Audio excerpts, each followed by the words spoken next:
Can you tell me a little bit about your personal leadership journey? Yeah. So again, I entered the military academy in 1979, 18 years old. Um, Always knew I wanted to be a soldier. Just didn't really know what that entailed. I was drawn to it. In fact, it's funny. Someone asked me the other day, we were kind of sharing, what's your favorite book? Um, and I have to say, honestly, my favorite book of all time is Once an Eagle by Anton Mayer.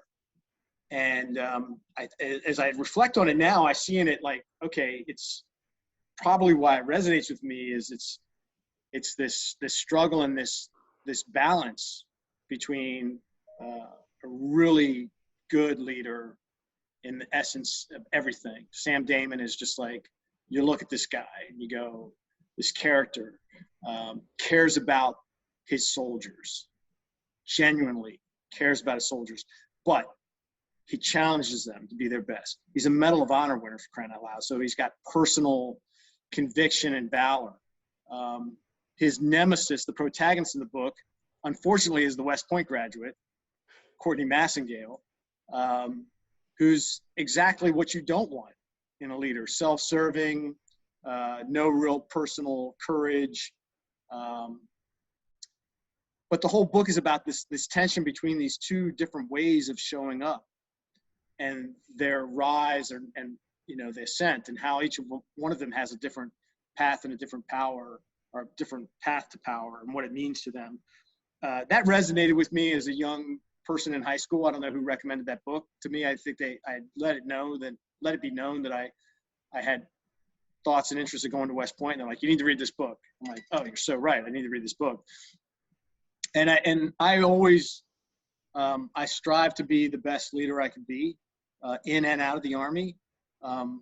Sam Damon is a character of literature, but he represents iconically the virtues of a great leader, the representations of a great leader, and especially when contrasted to the Courtney Massengales of the world. And I spent my career working for a collection of Sam Damon-like people and a collection of Courtney Massengale-like people. And the funny thing was that a lot of the Courtney Massengales imagined themselves to be Sam Damons. It was so phony. And so again, my journey throughout my time in the Army and my time after the Army, my purpose in writing the book, is this idea that you are what you are.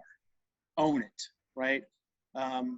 If you're naturally a Courtney Massengale, honestly, I don't care, so long as you can stop being that when the situation demands that you're something else. I mean, I do care. I don't want to. I mean, that character is such a jerk, but it's like, I would never want anybody to change. Own it, right? Own what you are. If you're a bit self-serving, okay, I got it. But when the time comes for you to give everything you got to the team, you better give everything you got to the team.